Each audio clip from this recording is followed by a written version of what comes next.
બ્રહ્મ સંબંધ મંત્ર એટલે કે આત્મનિવેદન મંત્રનું અનુસંધાન કરવાની આજ્ઞા શ્રી મહાપ્રભુજી વલ્લભાચાર્યજીએ નવરત્નમ સ્તોત્રમાં બીજા શ્લોકમાં કરેલ છે. નિવેદનમ તુ સ્મર્તવ્યમ સર્વથા તાદશય જને. એટલે કે જે બ્રહ્મ સંબંધ મંત્ર આપણે પ્રથમ વખત વલ્લભકુલની આરીથી ઉચ્ચાર કર્યો હતો, તે ઉચ્ચાર કર્યા પછી તે મેળવી લેવો જોઈએ, પોતાની પાસે રાખવો જોઈએ અને વૈષ્ણવની સાથે મળીને જો તેનું અનુસંધાન થાય તો તે રોજ કરવું જોઈએ એવી આજ્ઞા શ્રી મહાપ્રભુજી વલ્લભાચાર્યજીએ નવરત્ન સ્તોત્રમાં કરી છે. અને જો કોઈ વૈષ્ણવો સાથે મળીને કરવાનો યોગ ન થતો હોય તો પણ જો ઘરમાં માથે પ્રભુ બિરાજતા હોય તો સ્નાન કર્યા પછી અપરાશ્રમાં આ મંત્ર સંસ્કૃતમાં બોલી જવો અને પછી એનું ગુજરાતીમાં જે અનુવાદ છે તે વાંચી જવું. આટલું તો નિત્ય કરવું જ. તેનો જે પ્રભાવ છે એનો અનુભવનો વિષય છે. ભગવાન આનો અનુવાદ છે. ભગવાન શ્રી કૃષ્ણથી વિકુટા પડે હજારો વર્ષોનો સમય વ્યતીત થવાથી ભગવાનની પ્રાપ્તિને માટે હૃદયમાં જે તાપ ક્લેશનો આનંદ થવો જોઈએ તે જેને તિરોધાન થયો છે એવો હું જીવ ભગવાન શ્રી કૃષ્ણને દેહ, ઇન્દ્રિય, પ્રાણ, અંતઃકરણ, તેના ધર્મો, સ્ત્રી, ઘર, પુત્ર, કુટુંબ, ધન, આલોક અને પરલોક આત્મા સહિત સમર્પણ કરું છું. હું દાસ છું. હે કૃષ્ણ, હું તમારો છું. આ જે બ્રહ્મ સંબંધોનો મંત્ર છે એનું મૂળ પ્રાગટ્ય એ શ્રાવણ સુદ એકાદશીની રાત્રિએ થયું હતું, 12 વાગે. સર્વપ્રથમ ગોવર્ધનનાથજીએ આ મંત્રનો ઉચ્ચાર કર્યો હતો. એટલે તો જે ગ્રંથ છે સિદ્ધાંત રહસ્ય તેમાં કહ્યું છે કે સાક્ષાત ભગવદા પ્રોક્તમ. આ જે શ્રી ગોવર્ધનનાથજીના વચન છે તો તે ફક્ત ગોવર્ધનનાથજીના જીવો માટે છે. એટલે આ હમણે જ પ્રાગટ્ય છે 500 વર્ષ પહેલાં ગોવર્ધન કંદરામાંથી. ગોવર્ધનનાથ એટલે કે દેવદમનજીનો. અને મહાપ્રભુજીનું પ્રાગટ્ય પણ હમણે જ છે એટલે કે ચંપારણ્ય ધામમાંથી. અને આપે આજે મંત્ર શ્રવણ કર્યો એ બસ એકાદશીએ શ્રાવણ સુધી, અને પછી એ મંત્ર આપે પ્રથમ વખત સંભળાવ્યો એ શ્રાવણ સુધી 12, જે આપણા માર્ગમાં પવિત્ર એકાદશી અને પવિત્ર 12 તરીકે પુષ્ટિ માર્ગનું મૂળ પ્રગટ થયું છે. તે આ 2 દિવસોની મહત્તા એ સૌથી ઉપર છે. મહાપ્રભુજી વલ્લભાચાર્યજીએ જે પવિત્ર ધરાવ્યું ગોવર્ધનનાથજીને, એમાં જે ભાવ છે એવો ભાવ છે કે આપ ગોલોકથી નીચે પધાર્યા એટલે આપ તો સ્વામિની છો ગૂઢ સ્વરૂપે. એટલે આપની જે સેવા છે એ તો નિત્ય છે ગોલોકમાં, પણ આપ હવે નીચે પધાર્યા છો એટલે આપે જે, અથવા તો એવો ભાવ પણ થાય કે અહીંયા બોતલ પર પણ આપ ગોવર્ધનનાથજી પ્રગટ થયા છે, પણ આપ તો આપની જ આજ્ઞામાં રહી અને દૈવી જીવનનો અંગીકાર કરી રહ્યા છો.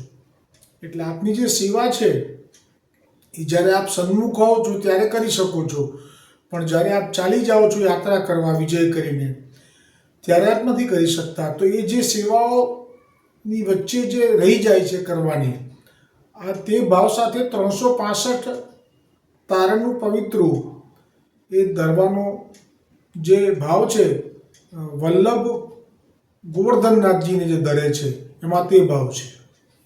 અને પછી બારસના દિવસે એ જે વૈષ્ણવો ધરે છે એ વલ્લભકુલ બાલક આચાર્યને ધરે છે એવા ભાવ સાથે કે આપની અંદર મહાપ્રભુજી વલ્લભાચાર્યજીનો અંશ બિરાજમાન છે. આપની આડીથી જ અમને બ્રહ્મ સંબંધ થયો છે. એટલે બ્રહ્મ સંબંધ દાતાર ગુરુ એવું એક વિશેષણ સાથે આપનું નામ ઉચ્ચારવામાં આવે છે. બ્રહ્મ સંબંધ દાતાર ગુરુને પણ પવિત્ર ધરવાનો તે દિવસથી જ ક્રમ છે. જ્યારથી મહાપ્રભુજી વલ્લભાચાર્યજીને દામોદરદાસ સરસાણીજીએ ધર્યું તે દિવસે જે ચિત્ર રાખીશ બારસને દિવસે, બસ તે દિવસથી આ ક્રમ શરૂ થયો છે. તો આજે પુષ્ટિ માર્ગનો દિવસ છે. શ્રાવણ સુધી એકાદશી અને બારસ, એમાં જે મંત્ર છે એમાં મૂળ મંત્ર એ દૈવી જીવો માટે છે. અને દૈવી જીવો માટે છે એના કારણે થઈને જ તેમના જે જીવો છે એમના સિવાય અન્ય ઘરના લોકો બીજા હોય કે જે જીવો દૈવી ન હોય, બ્રહ્મ સંબંધી ન હોય, તો તે થોડા અલગ પડી જાય છે. તેમને પણ અંદરથી એમ થાય છે કે અમે કેવી રીતે ધરીએ, કે અમે શા માટે જઈએ ત્યાં, અને એ આવતા પણ નથી. અને કદાચ સાથે આપવું પડે મૂકવા માટે. ચાલો માની લો કે કોઈ વયોવૃદ્ધ છે, વૈષ્ણવ, સ્ત્રી કે પુરુષ, તો સાથે તેમની જે દીકરી કે દીકરો આવે તો એ આવે ત્યારે તે અંદર મૂકીને પછી રાહ જુએ તો તેને કંઈ જ સમજાતું નથી કે આ શું થઈ રહ્યું છે. એક બારસની વાત કરું છું કે એક કોઈ આચાર્ય જેવા દેખાય છે, આ એમને પવિત્ર કેમ ધરાવે છે અને એમના પગે કેમ લાગે છે, અને આવી રીતે આટલું બધું ઓળખતા હોય એવી રીતે ભાવ સાથે કેમ વાતો કરે છે. કંઈ લઈને આવ્યા હોય સાથે તો ધરવા માટે મિશ્રી છે વગેરે, તો એ પણ આપ આરોગ્ય છે, તો આવું કેમ? તો એ એમને નહીં સમજી શકાય, કેમ કે આ માર્ગ જ ગૂઢ છે. આ માર્ગનું પ્રાગટ્ય જ દૈવી જીવો માટે છે. અને જે દૈવી જીવો હજારો વર્ષથી છૂટા પડેલા છે, એટલે કે પહેલાં એ છૂટા પડેલા શબ્દ જ એટલે વપરાય છે કે પહેલાં હતા જ સાથે, અને હવે એ પાછા એમને લઈ જવા છે. તો લઈ જવા માટેની આ એક વિધિ છે, અને એ છે બ્રહ્મ સંબંધનો મંત્ર શ્રવણ કરાવવો અને ઉચ્ચાર કરાવવો. આ વિધિ એમાં બધું પ્રમેય બળ છે, અને એ મૂળ પ્રમેય બળ ગોવર્ધનનાથજીનું છે, અને પછી છે એ મહાપ્રભુજી વલ્લભાચાર્યજીનું છે. એટલે કે મહાપ્રભુજી વલ્લભાચાર્યજી એ પુષ્ટિ માર્ગના પ્રગટ કરતા છે. એટલે મૂળ મહાપ્રભુજી વલ્લભાચાર્યજીથી જ્યારે કૃપા પામે પછી એ ગોવર્ધનનાથજીના ચરણમાં સમર્પણ કરી શકે છે, અન્યથા નથી કરી શકતા. આ માર્ગ જ એવો છે. જેમ કે આજે યુગલ ગીતમાં આવ્યું કે ગોપીજનોએ કહ્યું કે અમે જ્યારે શ્રી કૃષ્ણનો સ્પર્શ કરવા જઈએ છીએ ત્યારે અમારા જે હાથ છે એ જડ થઈ જાય છે અને કંપન થવા લાગે છે. એટલે કે ઠાકોરજીનો જે સ્પર્શ છે એ પણ કરી શકતી નથી. જુએ છે, સામે છે. એ લોકો તેવા અધિકારી હતા કે એમને તો નિત્ય દર્શન હતા, બે સમય. આપ ગાયો ચરાવવા જાય ત્યારે પણ અને ગાયો ચરાવીને આવે ત્યારે પણ. આજે યુગલ ગીતમાં એ વર્ણન છે કે ગયા પછી શું લીલા થાય છે એનું પણ દર્શન થાય છે એમને. અને તે વખતે આપ કબૂલ કરે છે કે અમારા હાથ જડવત થઈ જાય છે, હાથમાં કંપન થવા લાગે છે. જેવી રીતે યમુનાજી, જેવી રીતે ત્યાં જલ, એ પણ એવું ઈચ્છે છે કે અમે સ્પર્શ કરી લઈએ શ્રી કૃષ્ણચંદ્ર પ્રભુનો, પણ નથી કરી શકતા. ત્યારે કહે છે કે આમાં જેમ કે આપણા હાથ પણ એવા, ગોપીજનો કહે છે કે કેવા થઈ જાય છે, તો કે જળવત થઈ જાય છે અને કંપન થવા લાગે છે. એટલે પ્રભુ સામે હોવા છતાં પણ સ્પર્શ નથી કરી શકતા. કેમ કે જ્યાં સુધી પુષ્ટિ માર્ગના પ્રગટ કરતા એવા સ્વામીજીની કૃપા ન થાય, અને આપ જ્યાં સુધી કૃપા ન કરે ત્યાં સુધી આ શ્રી કૃષ્ણચંદ્ર પૂર્ણ પુરુષોત્તમનો સ્પર્શ એ નથી કરી શકાતો. એટલે તો જે રસીઓ ગઈએ છીએ આપણે હોલી ખેલ પછી, હોલી ખેલ વખતે, कि नागरिया में थर थर कांपू भई हूँ बेहाल री, नागरिया में थर थर कांपू भई हूँ बेहाल री, मेरो मदन गोपाल मेरो मदन गोपाल मैं तो भई हूँ बेहाल री. તે ભાવ એમ એ જ છે કે સામે હોય તો પણ તમે ના મેળવી શકો જ્યાં સુધી સ્વામીજીની કૃપા ન થાય. યમનાષ્ટકના મહિમાનો પ્રભાવ જ્યારે યમુનાજીએ શ્રી ગુસાઈજીને કિશોરીબાઈના વાર્તા પ્રસંગમાં જતાવ્યો ત્યારે પણ આ જ કહી દીધું કે રાસમાં તો પ્રવેશ ત્યારે જ થાય કે જ્યારે સ્વામીજીના માર્ગમાં સ્વામીજીના એટલે કે મહાપ્રભુજીના બાળકો વલ્લભકુલ બાળકથી બ્રહ્મ સંબંધ લે ત્યારે જ રાસમાં, કારણ કે રાસમાં તો સ્પર્શ શું, રાસમાં તો આલિંગન પણ છે, રાસમાં તો બધા રસ છે, પણ એ બધું ક્યારે બને? મહાપ્રભુજી વલ્લભાચાર્યજી એટલે કે ગુણ સ્વરૂપે સ્વામીજીની કૃપાથી. આખો માર્ગ જ સ્વામીજીની કૃપા ઉપર નિર્ભર છે. એટલે તો ઠાકોરજી પણ વચ્ચે હસ્તક્ષેપ નથી કરતા, ક્યારેય પણ કરી શકતા જ નથી. ક્યારે? જ્યારે પણ કંઈ કારણથી નિત્ય લીલામાં કોઈ શ્રાપ આપે છે સ્વામીજી, તો એ શ્રાપ આપ્યો એની સાથે ઠાકોરજી ચૂપ રહે છે, કશું જ બોલી શકતા નથી. આ કેમ કે જે ચિંતા સ્વામીજી કરે છે, જે સ્વામીજી જેટલો સ્નેહ કરે છે શ્રી કૃષ્ણચંદ્ર પ્રભુને, અને જે ક્ષણ ક્ષણની ચિંતા કરે છે, તો એમને અધિકાર છે કે એ નિર્ણય લઈ શકે છે કે આ જીવને થોડો શુદ્ધ કરવા માટે ભૂતલ પર હું મોકલવાનો શ્રાપ આપી રહી છું. એટલે જ્યારે પણ શ્રાપ કોઈ આપણે વાંચીએ, જેમ કે હમણાં જો હવે આવશે કંટોલા તેરસ, કંકુડા તેરસ, તો એની અંદર જે લીલા થઈ છે એમાં જે શ્રાપ છે, તો આપણને જે એક શ્રાપ દેખાય છે કે આ શ્રાપ સ્વામીજીએ વૃષભાનુજી એમના પિતાજીના બગીચાની જે માલણ હતી એને આપ્યો. તો એ પ્રસંગ એવો છે કે આપણને પણ બે ઘડી એમ થઈ જાય કે શું સ્વામીજીએ આવા સમયે પણ પરિસ્થિતિ આવી હતી એ માલણની, કેવી હતી? તો એના બાળકને સ્તનપાન કરાવી રહી હતી. સ્વામીજીએ કહ્યું કે જા તો ઊભી થઈ અને ઠાકોરજીને વિશે આ સંદેશો જાણી લાવ. તો એણે કીધું કે અત્યારે તો હું સ્તનપાન કરાવું છું. પછી બીજું પણ કંઈક સ્તનપાન થઈ ગયું, પછી પણ કંઈક આપણે ફરી આજ્ઞા કરી, તો એણે એમ કીધું કે ના, હજી મારે બીજા કામ છે વૃષભાનુજીના, એમ કરીને બહાનું કાઢ્યું, એટલે કે તમારા પિતાજીના, એમ કરીને ચાલી ગઈ. એમ એટલું બોલી.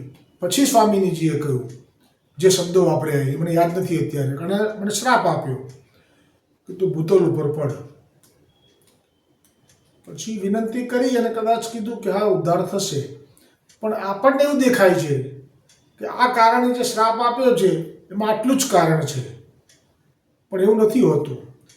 એના માટે વારંવાર ઉદાહરણ આપું છું. મર્યાદા માર્ગે જય વિજય જે થયા, રાવણ, કુંભકર્ણ, હિરણ્યાક્ષ, હિરણ્યકશ્યપ, શિશુપાલ, દંત વખત 3 વખત જે જન્મ લીધા અને વળી પાછા દ્વારપાલ થઈ ગયા, એમાં શ્રાપ તો સનકાદિઓએ આવી અને બાલ અવસ્થા દિગંબર અને છેલ્લા દ્વાર ઉપર રોક્યા જય વિજય અને આપ્યો શ્રાપ. એટલે એ વખતે એક દ્રષ્ટિએ તો એવું જ લાગે કે જય વિજયે તો આટલી નાની વાત માટે આટલો મોટો શ્રાપ આપી દીધો. પણ એમાં ખુલાસો થયો છે. ઠાકોરજીએ, દ્વારકાધીશજીએ સ્વયં કહ્યું, ભગવાન વિષ્ણુએ, આ વૈકુંઠમાં થયું છે, ભગવાન વિષ્ણુએ સ્વયં કહ્યું સનકાદિઓને કે તમે ખેદ ના કરશો, આ મારી ઈચ્છાથી થયું છે. પછી કારણ કીધું કે એક વખત હું શયનકક્ષમાં પોડી રહ્યો હતો અને મેં જ આજ્ઞા કરી હતી કે અમારી આજ્ઞા વગર કોઈ અંદર ના આવે. જ્યારે શ્રાપ આપવો હોય તો પણ આપ જ બધી લીલા ગોઠવો છો. જેવી રીતે હમણે દામોદરદાસ સરસાનીજીને 10 જન્મનો અંતરાય કરાવવો હતો, તો આપે જ લીલા ગોઠવી કે આપ એમના ખોળામાં પોડી ગયા છે. ઠાકોરજી એવા સમયે આવ્યા કે જ્યારે નિંદ ખલેલ પડશે, તો આપ બધું ઊભું આપ કરો છો. આપ ચતુર છો, પણ સારા માટે કરો છો. જેથી કરીને આપે જે લીલા કરી કે આ સનકાદિઓથી શ્રાપ અપાવ્યો, તો તે વખતે સનકાદિઓનો મનને ખેદ થાય એ દૂર કરવા માટે કહ્યું કે તે શ્રાપ તો તે વખતે લક્ષ્મીજીએ આપેલો. સનકાદિઓ કે લક્ષ્મીજીએ શ્રાપ આપેલો? તો કે હા, ભૂતલ પર પડવાનો શ્રાપ તો ત્યારનો આપી દીધેલો છે, આ તો અમે રોકી રાખ્યો તો અમારા સામર્થ્યથી. તો કે એ કેવી રીતે? તો કે આવી રીતે અમે જ આજ્ઞા કરી કે કોઈ અમારી આજ્ઞા વગર અંદર ના આવે. અને પછી એમને દ્વાર પાસે ઊભા રાખ્યા. સ્વામિનીજી લક્ષ્મીજી આવ્યા તો તેમને રોકી લીધા અને કહ્યું કે આજ્ઞા નથી, આજે એમની આજ્ઞા વગર કોઈને અંદર નહીં જવા દેવાય. તો લક્ષ્મીજીએ કહ્યું કે તું પિતાની તરફેણ કરે છે અને માતાને રોકે છે. અસુર થઈને પડો બે જણા. તો ત્યારે પછી વિષ્ણુ ભગવાન શંકાદીઓને કહે છે કે અમે રોકી રાખ્યો તો આ શ્રાપ, તમે તો નિમિત્ત બન્યા.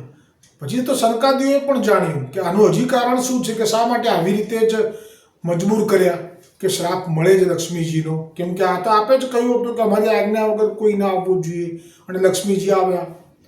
તો ત્રીજું કારણ જે મૂળ છે શ્રાપનું, એ તો હજી હવે પ્રગટ થયું. જાણ્યું ત્યારે શંકાદીઓએ કે આ બે જણાના મનમાં જે ભાવ ચાલતો હતો, આ તો છે ને શ્રાપમાં તો મનનું કારણ હોય છે, દેખાય છે ક્રિયાનું કારણ નથી હોતું. આ બધા પડ્યા છે આટલી કરોડોની સૃષ્ટિમાં, બધાનું કંઈ ક્રિયાનું કારણ નથી, મનનું કારણ છે. મનમાં જો કોઈ દુભાવ આવે, કુભાવ આવે કે દોષ આવે તો પણ ના ચાલે. ગોલોકમાં ના ચાલે.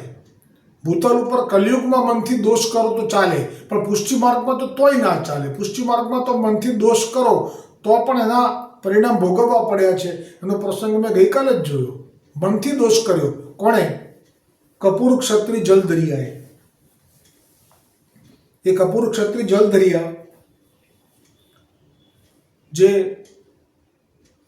જલદરિયો હતો, એટલે કે ગાગર લાવે ખભે ઉચકીને અને પધરાવે જલને નવનીત પ્રિયાજીના મંદિરમાં, ગોકુલમાં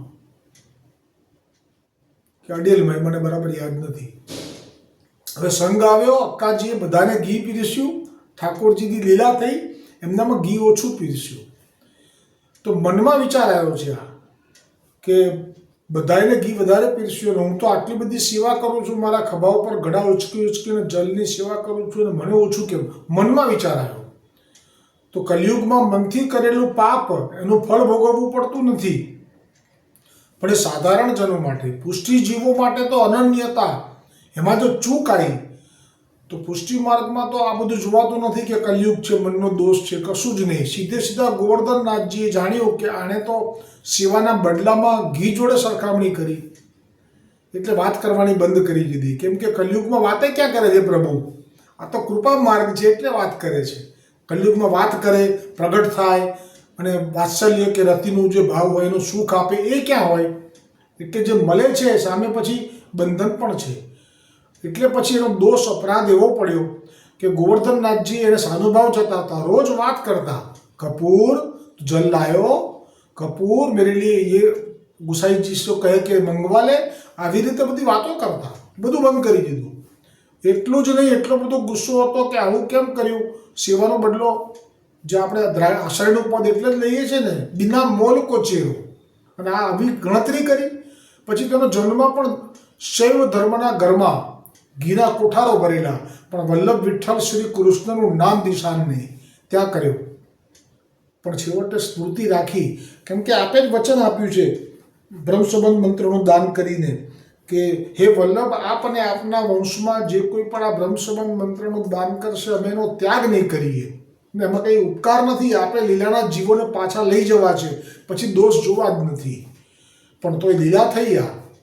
છેવટે એને સ્મૃતિ હતી એટલે પાછો ગોકુલ આવ્યો, ફરી બ્રહ્મસંબંધ થયો. એ વખતે મહાપ્રભુજીથી થયો હતો, હવે શ્રી ગુસાઈજીથી થયો. લીલા પ્રાપ્તિ કરી લીધી. એટલે જે દોષ છે મનથી, એ આ બેનો બહુ મોટો હતો, જય વિજયનો.